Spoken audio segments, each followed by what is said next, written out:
Salam alaikum, bonjour chers élèves, dans une nouvelle autre vidéo. Dans cette vidéo, on va continuer notre cours notion de logique, cette fois avec un nouveau paragraphe. Donc je parle ici des quantificateurs. Les quantificateurs, on va voir ce que sont les quantificateurs, on va donner quelques exemples. Donc on commence par cette petite activité. Ici, on donne deux fonctions propositionnelles. Alors on a déjà parlé dans la vidéo précédente à propos des fonctions propositionnelles. Donc pour comprendre ou bien pour répondre à cette activité, vous devez bien savoir ce que une fonction propositionnelle. Donc en bref, c'est quoi une fonction propositionnelle? C'est tout simplement un texte mathématique qui contient une variable. Et ça devient une proposition quand vous remplacez ou bien vous donnez à votre variable une certaine valeur. Donc voilà, nous avons ici deux fonctions propositionnelles, P de n et Q de x. P de n, c'est 3n plus 1 divisible par 4. Voilà notre variable, c'est n. Et Q de x, c'est x moins 1, le tout au carré, égale x carré moins 2x plus 1, x un nombre réel.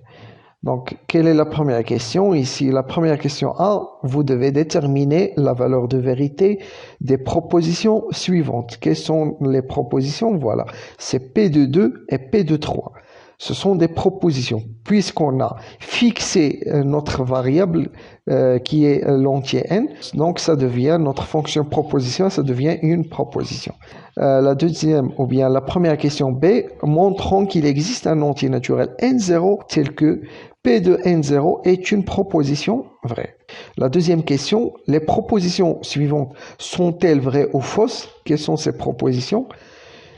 Q de 2 et Q de moins 1. Est-ce qu'ils sont vrais ou bien fausses? Montrons dans la deuxième question B, on va montrer que la fonction propositionnelle Q de x est vraie pour n'importe quel nombre réel x.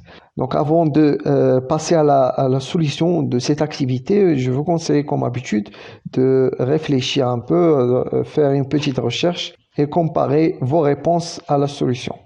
Donc la première question, on va étudier la valeur de vérité des propositions P de 2 et P de 3. C'est quoi P de n ici? C'est 3n plus 1 divisible par 4. Donc pour avoir la proposition P2, vous remplacez tout simplement n par 2. Donc voilà P de 2, c'est 3 fois 2 plus 1 est divisible par 4. Vous simplifiez ou bien vous calculez, ça c'est... Donc ça donne quoi? Ça donne 7 est divisible par 4. 7 est divisible par 4. Qu'est-ce qu'on va dire à propos de cette proposition? C'est une proposition fausse, bien sûr. 7 n'est pas divisible par 4. Donc, on a obtenu ici P de 2, on a obtenu une proposition fausse. On passe à P de 3. P de 3, c'est 3 fois 3 plus 1 est divisible par 4. C'est-à-dire 10. Donc 3 fois 3, c'est 9, plus 1, c'est 10. 10 est divisible par 4. Donc voilà notre proposition. 10 est divisible par 4, c'est une proposition fausse.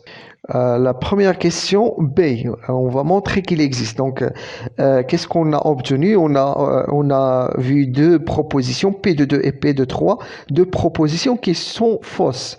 Donc, la fonction propositionnelle P de n, on a trouvé qu'elle est fausse pour deux entiers naturels, pour n égale à 2 et pour n égale à 3. La deuxième question, y a-t-il un entier naturel pour que notre fonction propositionnelle devienne une proposition vraie? Donc, on va chercher cet entier naturel, donc on doit vérifier quelques entiers naturels. Donc ici, on a choisi 1.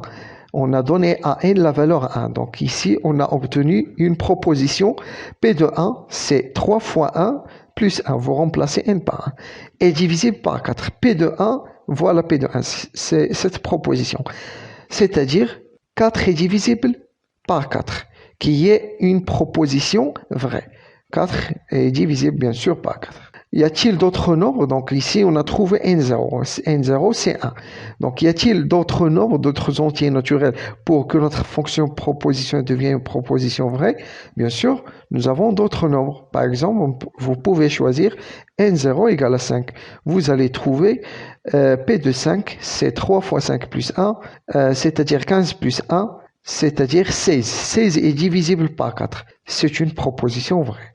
Donc la deuxième question A, on va voir les deux propositions Q de 2 et Q de moins 1.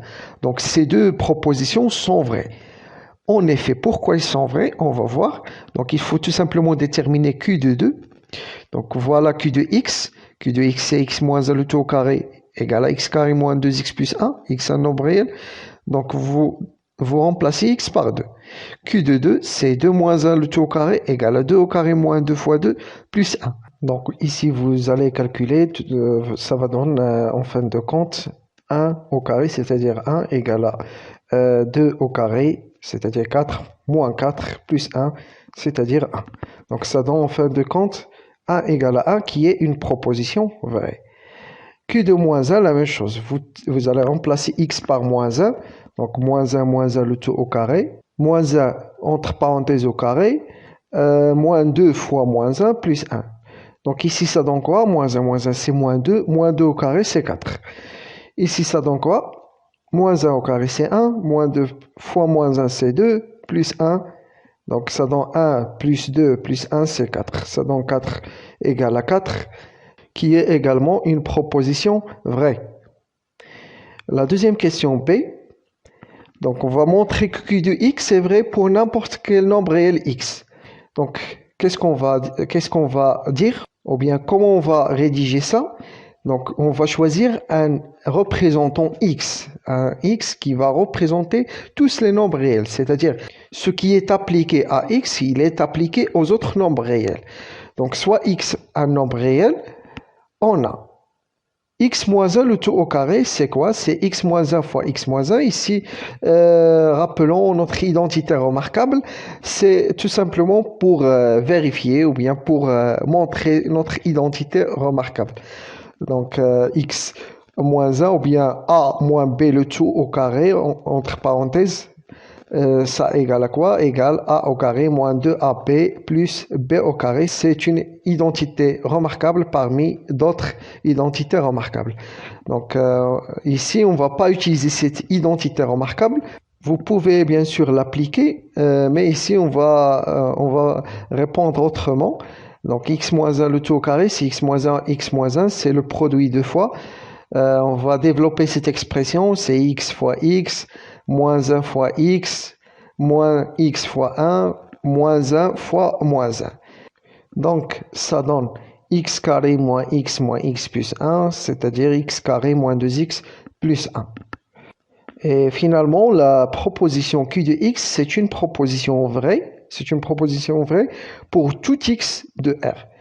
Donc, quelle est la conclusion de tout ça? Donc, on va faire une petite conclusion. On va exprimer l'énoncé suivant. C'est quoi l'énoncé? Il existe un entier naturel n0 tel que P de n0 est vrai. Donc, on va cette expression, bien ce texte mathématique, on va le traduire ou bien on va le symboliser, on va l'écrire sous forme des symboles, sous la forme suivante ou bien de la façon symbolique suivante. Il existe n0, on va la noter comme ça. Avec cette notation, il existe n0 appartient à n tel qu'on va exprimer tel que avec ces deux points. P de n0 est vrai. On peut écrire tout simplement P de n0 comme on peut écrire P de n0 est vrai. Donc voilà ce texte, il existe un entier naturel n0 tel que P de n0 est vrai. On va le traduire sous forme symbolique de cette façon. Il existe n0 appartient à n tel que P de n0 est vrai. On va exprimer encore l'autre énoncé, l'énoncé suivant. Pour tout x un nombre réel, on a Q de x est vrai. Donc voilà ce qu'on a démontré dans la deuxième question. On a démontré que Q de x est vrai, quel que soit x un nombre réel. Donc ici, on va exprimer ce texte pour tout x un nombre réel. On a Q de x est vrai de la façon suivante.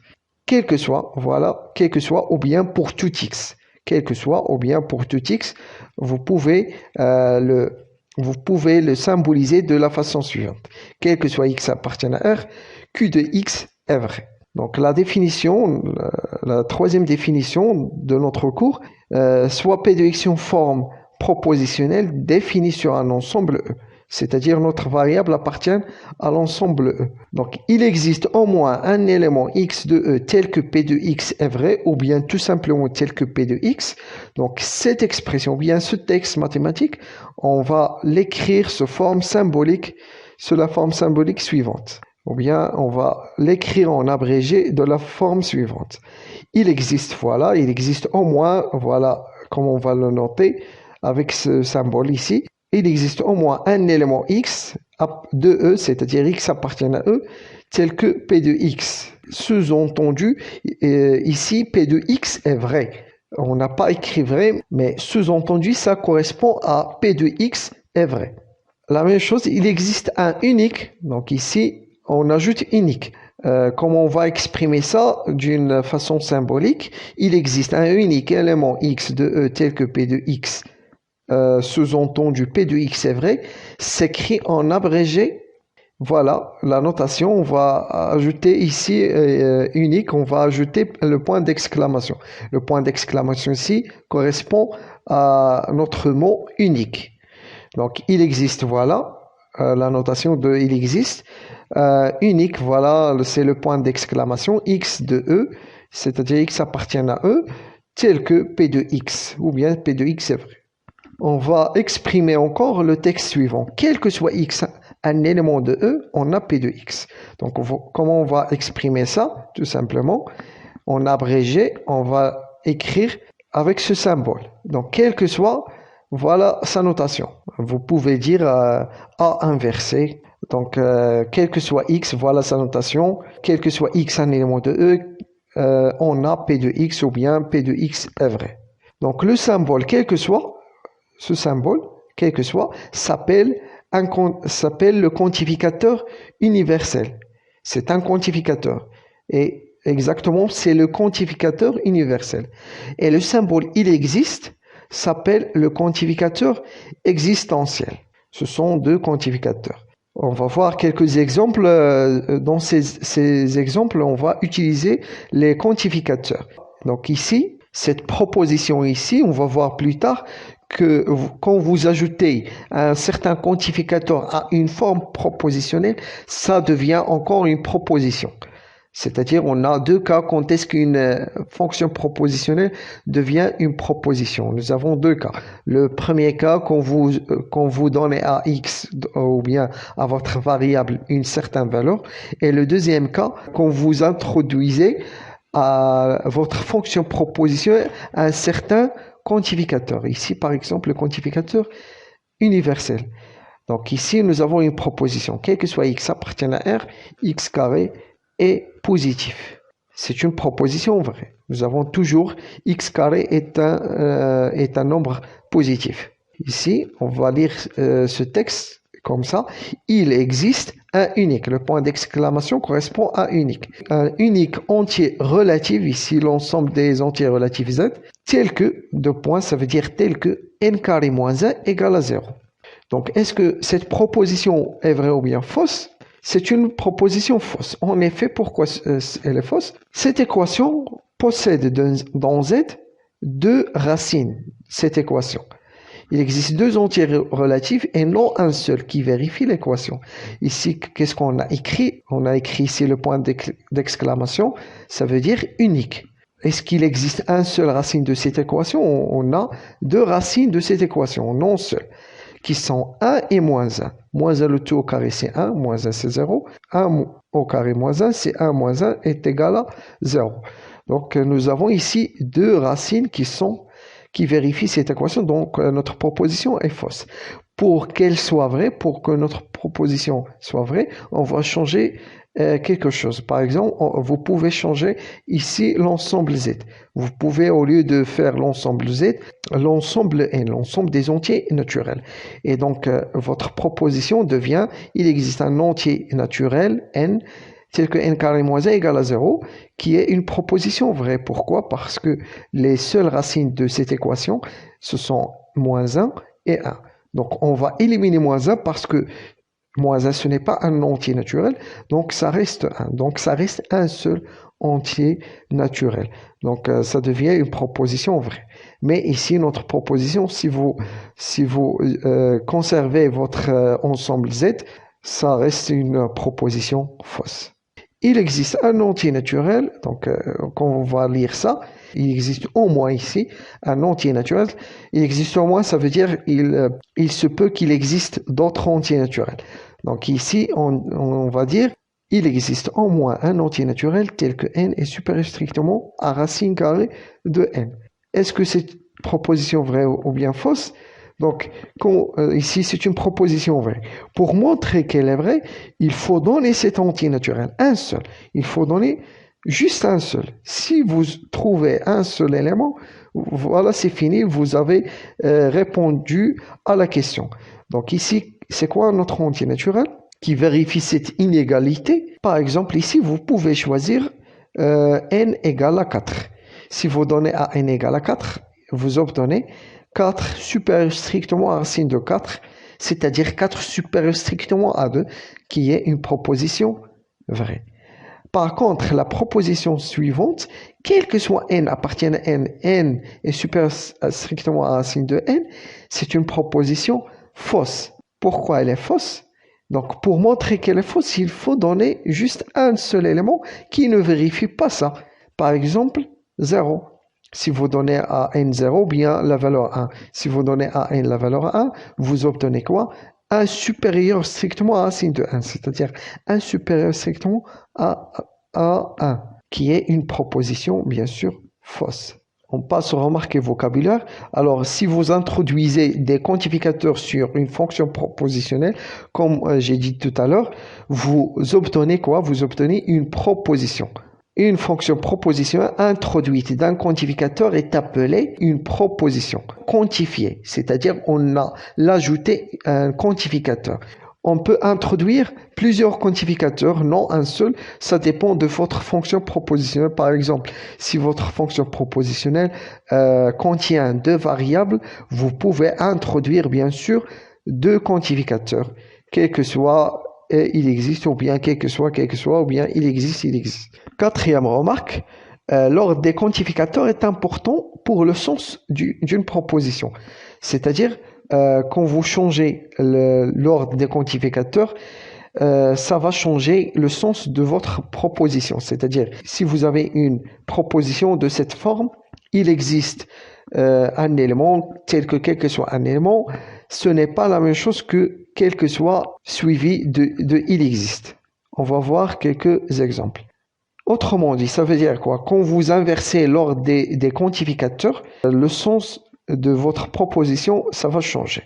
Bien sûr, on parle ici des quantificateurs différents, quel que soit, et il existe. Donc, le changement d'ordre des mêmes quantificateurs dans une proposition ne change pas le sens de votre proposition. C'est la dernière remarque. Exemple, considérons les deux fonctions propositionnelles suivantes. Par exemple, Pn, c'est n plus 1 sur 2 appartient à n, n un entier naturel, et Q de x, c'est x carré égale à 2, x un nombre réel. Alors ici, nous avons les propositions suivantes. On va introduire 2 quantificateurs. On va introduire le quantificateur universel sur P de n et le quantificateur existentiel sur Q de x. Donc voilà, quel que soit n appartient à n, P de n, et il existe x appartient à R tel que on a Q de x. Alors c'est quoi ces deux propositions? Tout simplement, quel que soit n appartient à n, on a n plus 1 sur 2 appartient à n. Et il existe x appartient à R tel que x carré est égal à 2. Tout simplement, vous remplacez votre fonction propositionnelle par l'expression, ce qui est dedans, donc la propriété qui est dedans votre fonction propositionnelle. Ce sont 2 propositions quantifiées ici. Voilà, nous avons 2 propositions quantifiées. Deuxième exemple, la proposition suivante, quel que soit x appartient à R, il existe un entier naturel tel que x supérieur à n, c'est une fonction propositionnelle à plusieurs quantificateurs. Troisième exemple, la proposition suivante, chaque nombre réel, il possède une racine carrée. Donc on va exprimer ce texte mathématique en abrégé, c'est-à-dire sous forme symbolique. On va le symboliser Donc en abrégé, c'est quoi? Voilà, donc chaque nombre réel, c'est-à-dire quel que soit nombre réel, quel que soit x, voilà, quel que soit x appartient à R. Il possède une racine carrée, c'est-à-dire il existe y appartient à R tel que y égale à racine de x. Ici, cette proposition, c'est une proposition fausse bien sûr, parce que les nombres réels négatifs n'admettent pas des racines carrées. On ne peut pas parler de la racine carrée d'un nombre négatif. Les deux propositions quantifiées suivantes, quel que soit x, il existe n tel que x supérieur strictement à n, et il existe n un entier naturel tel que quel que soit x appartient à R, on a x supérieur à n, alors ces deux propositions quantifiées n'ont pas le même sens. Parce qu'on a deux quantificateurs différents et on a inversé leur ordre. Donc, concernant ces deux propositions quantifiées, donc dans la première proposition, ici, l'entier naturel n dépend de x. C'est-à-dire, quand vous êtes en train de chercher cet entier naturel qui vérifie ça, il doit être dépend de x. Mais dans la deuxième, x ici ne dépend pas de n. C'est-à-dire, quand vous allez trouver l'entier naturel n, ça va être indépendamment de x. Donc le nombre x ici ne dépend pas de l'entier naturel n. Cinquième exemple, la proposition suivante. Il existe au moins un entier naturel qui soit un multiple de 7 est inférieur à 19. On va l'exprimer d'une façon symbolique de la façon suivante. Donc en abrégé, on va écrire il existe n appartient à l'intervalle 0, 19. Mais cet intervalle contient juste les entiers naturels. C'est-à-dire on va faire comme ça entre deux barres. Donc il existe un entier naturel de cet intervalle tel que n est égal à 7k. C'est-à-dire un multiple de 7. Les multiples de 7, voilà, ce sont de cette forme. n est égal à 7k, avec k un entier naturel.